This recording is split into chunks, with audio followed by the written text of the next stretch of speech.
Olá, meus amados irmãos, alunos do Instituto Teológico Atos 1:8. Estamos aqui, para a nossa segunda aula da matéria de escatologia.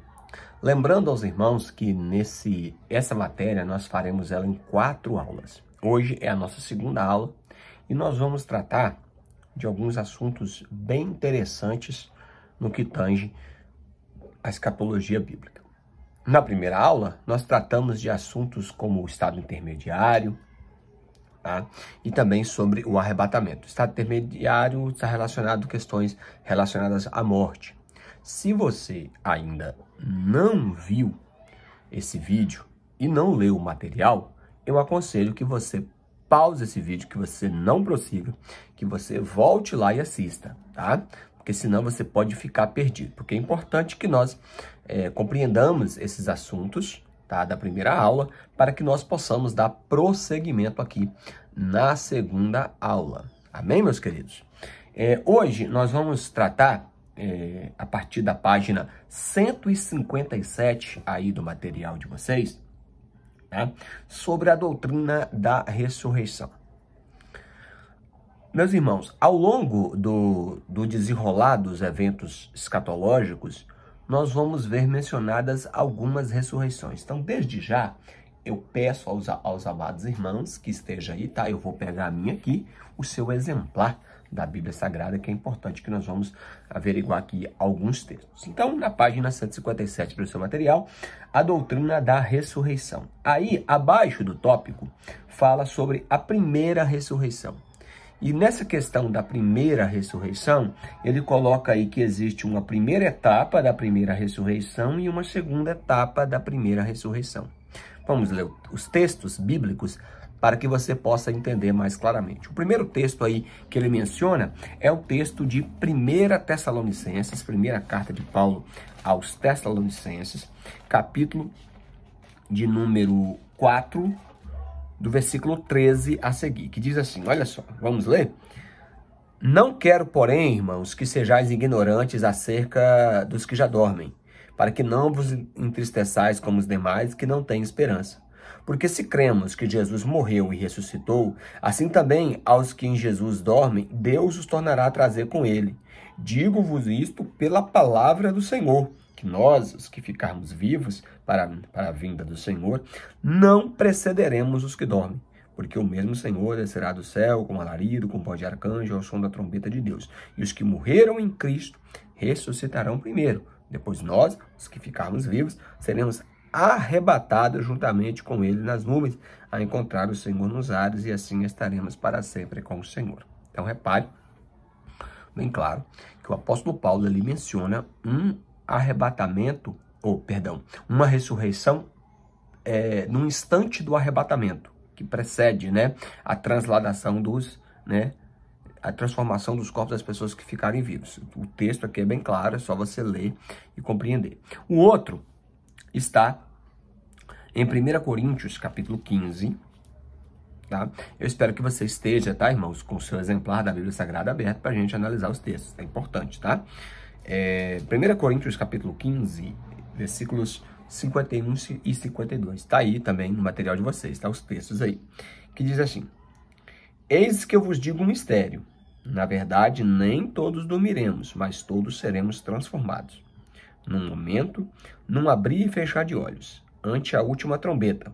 Porque a trombeta soará, os mortos ressuscitarão incorruptíveis e nós seremos transformados. Então, repare que os dois textos, eles mencionam claramente, se você ler até todo o texto, seria bom os irmãos ler também aqui, até o final do capítulo 15 da Carta aos Coríntios, veja que ambos os textos, tanto o texto de 1 Tessalonicenses 4, como o texto de 1 Coríntios 15, fala de uma ressurreição, tá? No momento do arrebatamento. Mas tem mais 2 textos aqui que eu quero chamar a atenção dos irmãos. E ambos estão no livro de Apocalipse, tá? Então vamos lá para Apocalipse, no capítulo 6, tá? No capítulo 6, versículos 9 ao 11, diz assim: E havendo aberto o 5º selo, vi debaixo do altar as almas dos que foram mortos por amor da palavra de Deus e por amor do testemunho que deram. E clamavam com grande voz, dizendo: até quando, ó verdadeiro e santo dominador, não julgas e vingas o nosso sangue dos que habitam sobre a terra? E a cada um foi dada uma comprida veste branca, e foi-lhe dito que repousassem ainda por um pouco de tempo, até que também se completasse o número dos seus conservos e seus irmãos, que haviam de ser mortos como eles foram. Veja que aqui, irmãos, nós estamos aqui no ímpeto da grande tribulação. E dentre os eventos de juízos, inclusive, tá? Nós vamos fazer uma corrida pelo livro de Apocalipse, falando de principais eventos da grande tribulação, na terceira aula, não perca, tá? Então, mas só mencionando aqui, veja que é mencionado aqui pessoas, muitas pessoas que foram mortas durante a grande tribulação, por amor à palavra de Deus e por causa do testemunho que deram, tá? E é dito para elas que haveria uma ressurreição, mas era para esperar completar, né? O Senhor fala para esperar completar também o restante daqueles que também deveriam morrer. Então, e aí só para complementar, quando você vai lá para Apocalipse, capítulo de número 20, tá? Apocalipse, capítulo 20, versículo 4, fala assim, ó: e vi tronos, e assentaram-se sobre eles a quem foi dado o poder de julgar, e vi as almas daqueles que foram degolados pelo testemunho de Jesus e pela palavra de Deus, que não adoraram a besta nem a sua imagem, e não receberam a sua sinal nem na testa nem na mão, e viveram e reviveram e reinaram com Cristo durante 1000 anos. Então veja que menciona uma ressurreição aqui, tá? Que é se completando o que diz em Apocalipse capítulo 6. E aí é interessante que no versículo 6 de Apocalipse 20, diz assim, ó: bem-aventurado e santo é aquele que tem parte na primeira ressurreição. Então, sobre estes não tem poder a segunda morte, mas serão sacerdotes de Deus em Cristo e reinarão com ele 1000 anos. Então, irmãos, veja só. Entenda aqui. Mas se os irmãos não entenderem, analisem os textos, leiam o seu material, tá? Veja que fala aí, né, principalmente, por exemplo, da questão da ressurreição dos santos do Antigo Testamento, na página 158. Espero que os irmãos leiam o material. O vídeo aqui é apenas um suporte, mas é muito importante que você leia o material e leia também, claro,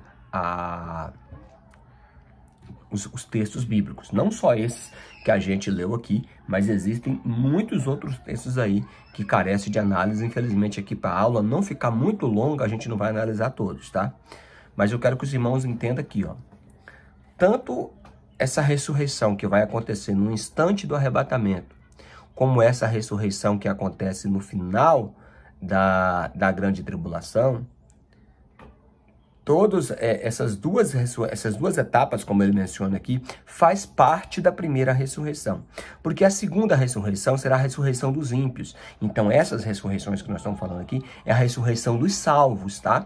Então, tanto os que são ressuscitados no instante do arrebatamento, como no final da grande tribulação, faz parte da primeira ressurreição. Por isso que ele diz aqui em Apocalipse, capítulo 20, versículo 6, bem-aventurado e santo é aquele que tem parte na primeira ressurreição. Amém? Glória a Deus. Meus queridos, falando agora um pouquinho sobre grande tribulação, é importante falar isso aqui. O material de vocês aí, entre as páginas 158 até a página de número 163, isso, 163. Então, entre as páginas 158 e 163, vai mencionar aí 3 linhas de interpretação acerca da questão da grande tribulação. A primeira delas, que é mencionada na página 158, é o que nós, pentecostais, os assembleianos, tá? Nós entendemos. Nós que eu estou dizendo eu e para quem está me ouvindo que é pentecostal também, e talvez alguém esteja assistindo a aula, né, fazendo o curso, que não seja assembleiano, que não seja de origem pentecostal. E isso não te faz nem menos crente, nem mais crente do que ninguém. Lembrando que eu já falei isso na aula passada e volto a mencionar de novo. Por se tratar de eventos futuros, como é o caso, né, nós já falamos que a escatologia estuda os eventos futuros, é comum que tenha linha de interpretações diferente. Isso não caracteriza propriamente uma heresia. Estão entendendo, irmãos? Por exemplo, eu não vou dizer que o meu irmão é herético se ele acredita que Jesus voltará depois da grande tribulação, que é chamado de pós-tribulacionismo. Está tudo mencionado aí, vocês lêem, só estou dando aqui um resumo. Eu não vou dizer que o meu irmão é herético, ou que ele está pregando uma heresia, se ele acredita que Jesus arrebata a sua igreja no meio da grande tribulação, que é chamado de mid-tribulacionismo. Tá? O mid-tribulacionismo, ele é mencionado aí na página 161. E o pós-tribulacionismo é mencionado na página 162. Tá? Mas eu não vou considerar meu irmão herético, ou que ele está pregando heresia, isso. Agora, ele seria um herético se ele pregasse que Jesus não vem. Então, nós vamos entender aqui que as três corroboram numa só, nessa questão. Tanto o pré-tribulacionismo, como o mid-tribulacionismo, como o pós-tribulacionismo, acredita na volta do Senhor. Isso que é mais importante. Tá? Agora, é claro que dentro dessas linhas tem pessoas. Eu, por exemplo, eu acredito no pré-tribulacionismo. Tá? É a linha de nós pentecostais, nós assembleianos, tá? Mas eu preciso respeitar que existem outras linhas de entendimento. Mas o mais importante, como eu falei na aula passada, é nós nunca perdermos de vista a bem-aventurada esperança, tá? Que é o retorno, a volta de nosso Senhor e Salvador Jesus Cristo. Amém, meus queridos? Então, só para vocês entenderem, pré-tribulacionismo, o próprio nome já diz, é pré, antes, tá? Então, por exemplo, nós, pré-tribulacionistas, nós temos alguns textos que nos respalda a crer que Jesus tira a sua igreja antes do período tribulacional. O próprio texto de Tessalonicenses que a gente leu, se você continuar lendo, por exemplo, lá no capítulo 5, tá?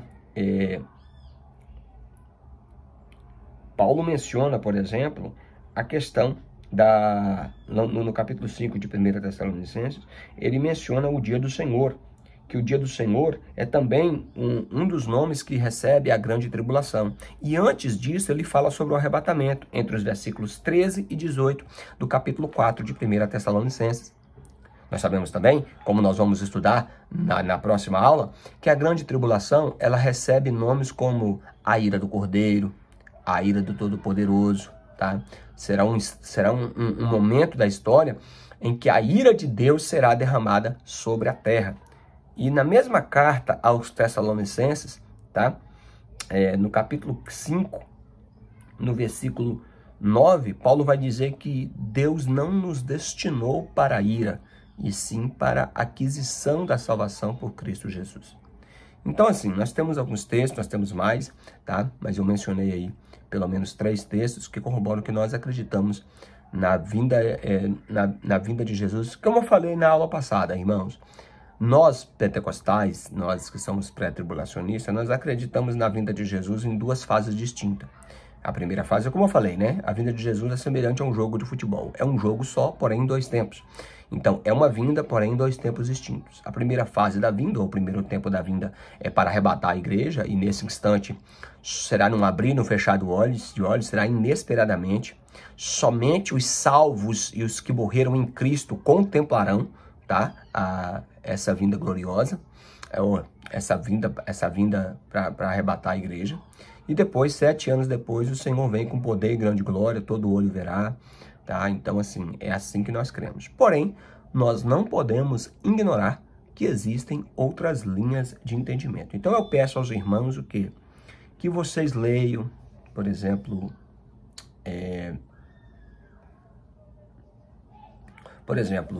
na página 158, o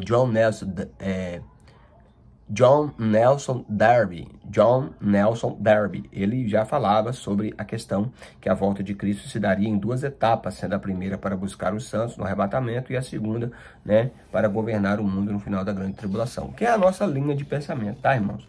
E ele cita também outros nomes, tá? E é importante você ver os nomes e também os textos bíblicos, como por exemplo na página 159, nomes como Hal Lindsey, Samuel Douglas, Edward Erling, Margaret MacDonald, tá? Enfim, tem alguns nomes aí que são citados. Na página 159 ainda, nós temos algumas considerações pré-tribulacionistas, como por exemplo, a promessa que foi feita à igreja de Tiatira. Dá uma olhadinha lá, tá? Na página 160. A promessa que foi feita também à igreja de Filadélfia. Eu gosto muito desse texto. Como guardaste a palavra da minha perseverança, também eu te guardarei na hora da tribulação. Ou algumas falam tribulação, outras provação, que há de vir sobre o mundo inteiro, tá? Aqui menciona, irmãos, sobre o período da igreja e sobre as 70 semanas de Daniel.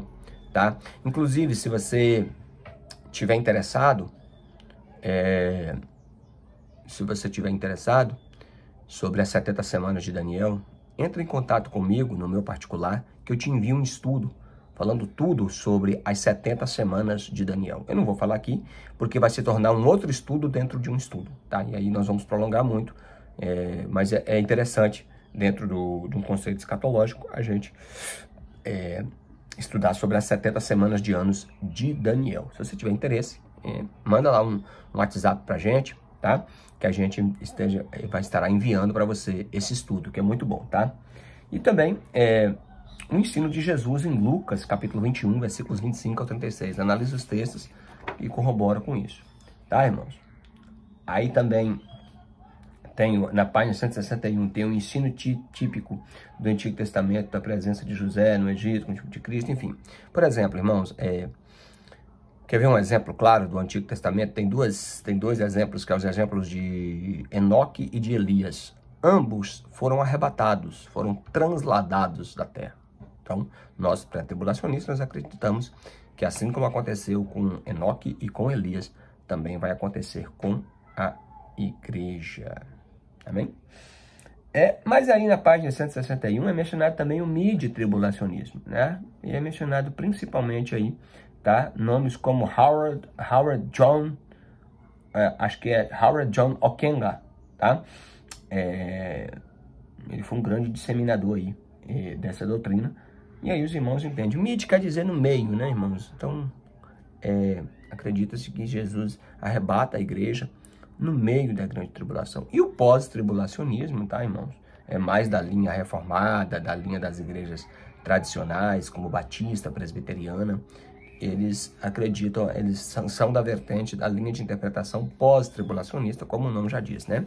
Então, pós-tribulacionismo é mencionado entre as páginas 162 e 163. Eu não vou me deter muito, né? Pós quer dizer depois. Então, eles acreditam que Jesus só retira a sua igreja depois de todos os eventos da grande tribulação. Como eu já disse, eventos esses que nós vamos citar na próxima aula, na terceira aula desse módulo, né, de escatologia bíblica. A gente vai, inclusive é uma aula mais longa, tá? Que foi uma aula que a gente fez ao vivo, tá? A gente fez online, a gente fez ao vivo, e aí eu aproveitei e gravei também para os irmãos aqui assistir posteriormente. Amém? Meus queridos, eu quero mencionar, eu quero terminar aqui falando sobre o Tribunal de Cristo. Tá, irmãos? O Tribunal de Cristo, que está aí na página 164. Antes disso, ele coloca uma coisa, porque às vezes é comum a gente confundir aí essa questão dos julgamentos, tá? Então ele faz uma nota aí na página 164, entre as páginas 164 e 165, tá? Sobre alguns julgamentos que vai haver, como por exemplo, o julgamento dos pecados, o julgamento das obras. Então, nós vamos nos deter aqui, ó, no julgamento das obras. Aí vai ter o julgamento das nações, o julgamento de Israel, vai ter também, né, o julgamento dos anjos decaídos, o juízo final, que é o juízo do grande trono branco. Então, para vocês não confundirem, nós vamos tratar aqui nesse terceiro julgamento que ele coloca aqui, ó, na página 164, que é o julgamento das obras do crente.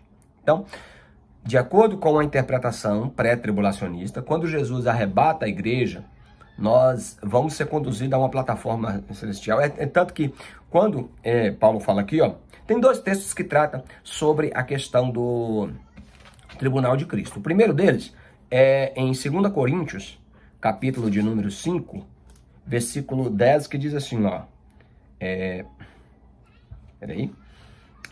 Porque todos devemos comparecer ante o tribunal de Cristo, para que cada um receba segundo o que tiver feito por meio do corpo, que é bom, que é mal.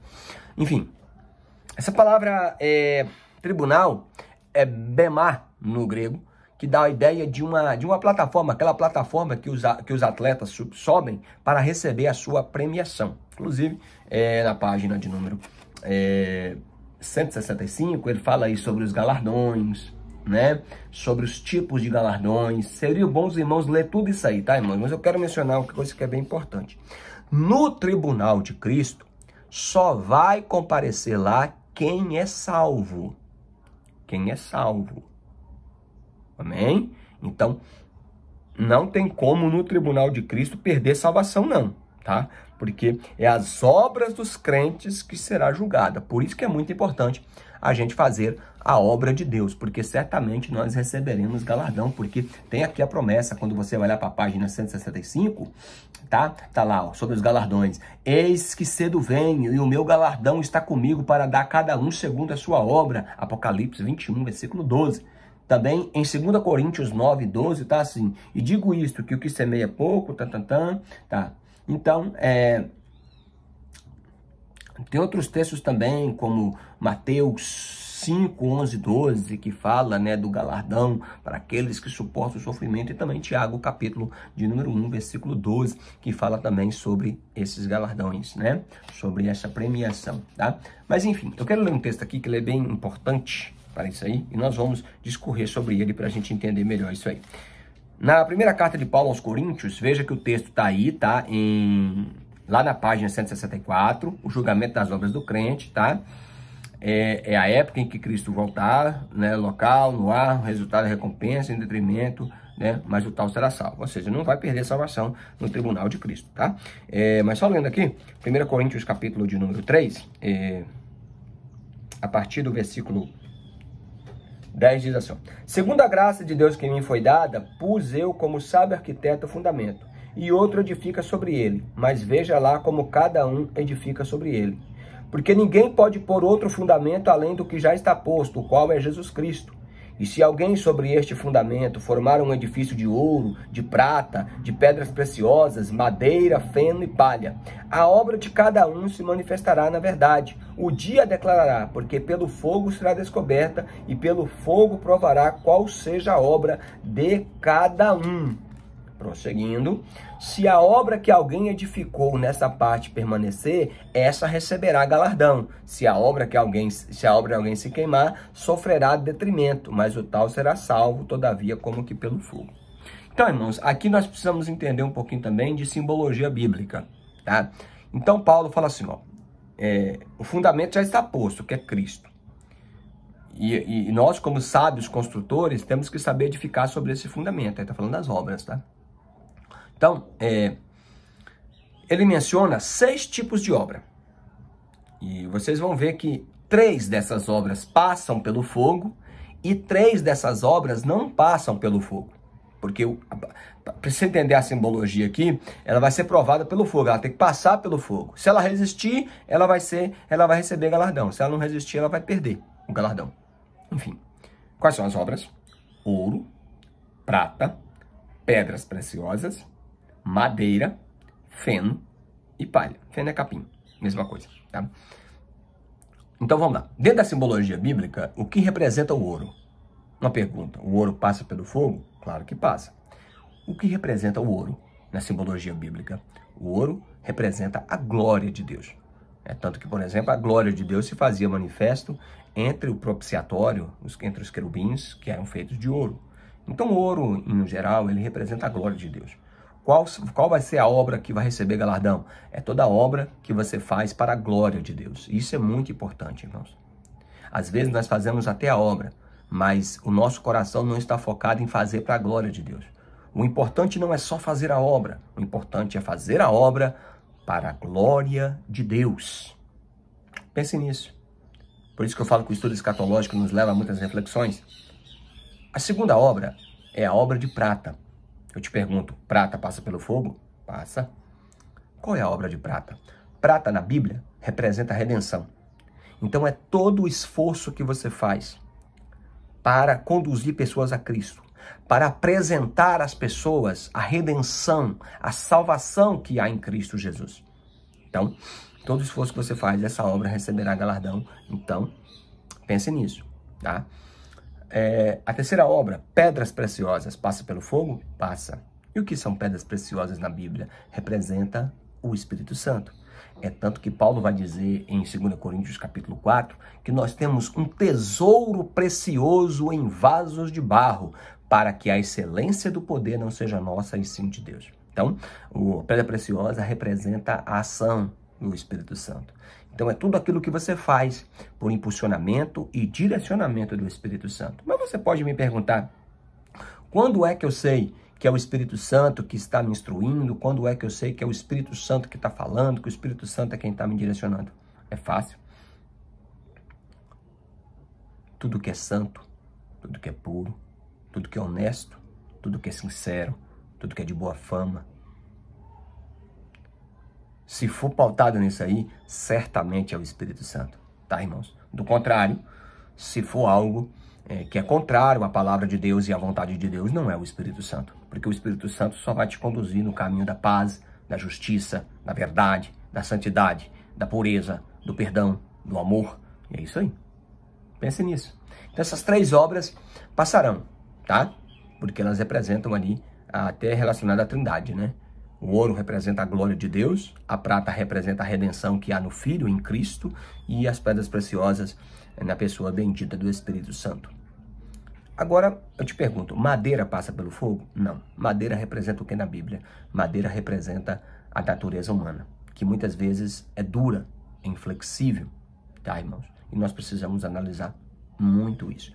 Muitas vezes a inflexibilidade humana vai além até mesmo da revelação da palavra de Deus. Isso é muito sério.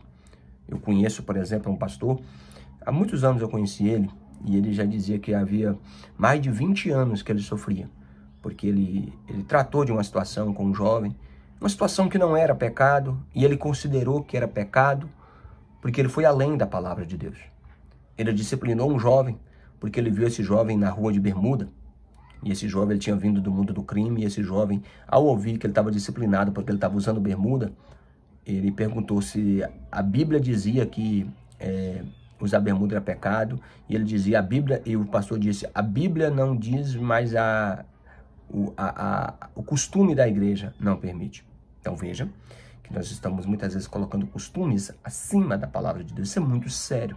Isso é muito sério, irmãos, para os dias de hoje. Então pense nisso. Às vezes a natureza humana ela é inflexível, ela é dura, tá? E só para terminar aqui, para concluir, tanto o capim como a palha representa coisas de pouca duração, ou seja, coisas passageiras, de pouca duração, sem durabilidade, tá? É aquelas pessoas inconstantes, que não conseguem desenvolver nenhum trabalho. É aquelas pessoas, é o verdadeiro, com licença da expressão, o verdadeiro fogo de palha, tá? Ele nunca consegue concluir uma coisa, ele pega, ele faz com alegria, daqui a pouco, uma semana depois, 2 semanas depois, ele está desanimado, ele já não faz, e ele já larga, e ele não quer fazer. Enfim, queridos, é muito sério isso aqui que eu estou mencionando para vocês, tá? Mostra a inconstância. Por isso que Paulo falou que na obra de Deus, em 1 Coríntios capítulo 15, versículo 58, ele diz, portanto, irmãos, sejam firmes, constantes e sempre abundantes na obra do Senhor. Aleluia. Sabendo que todo o vosso trabalho não é em vão no Senhor. O trabalho da perseverança, né, será galardoado. Mas o trabalho de madeira, que mostra a inflexibilidade humana, a dureza da natureza humana, e também de capim e de palha, que é coisa de pouca duração, inconstante, não passará pelo fogo, portanto, não receberá galardão. Pensemos sobre isso. Eu, por exemplo, comecei a dar aulas de teologia no ano de 2008. O ano que vem agora, em 2025, já faz 17 anos, para a glória do Senhor, que nós estamos ensinando a palavra de Deus, cooperando e ajudando os irmãos na compreensão da palavra de Deus. E tem pessoas que perguntam assim, às vezes manda mensagem para mim ou na rua conversa. E aí, irmão, você está dando aula de teologia? Sim, porque a ordem de Jesus é que a gente seja firme, constante e sempre abundante na obra do Senhor. Então, meus irmãos, acredito que eu compartilhei com os irmãos aí. Não deixe de ver, tá, o seu material, tá? Deixe o seu material, tá? Faça também a sua revisão geral, que tá aí na página 166, tá? Para você fazer um resumo de tudo que você aprendeu, tá? É muito importante. Tô até marcando aqui, tá? De tudo que você aprendeu na aula anterior. E na terceira aula, nós já entraremos aqui na página 167, falando sobre a grande tribulação e os eventos que permeiam ela. Amém? Que Deus abençoe a sua vida e, em primeiro lugar, estude a palavra de Deus.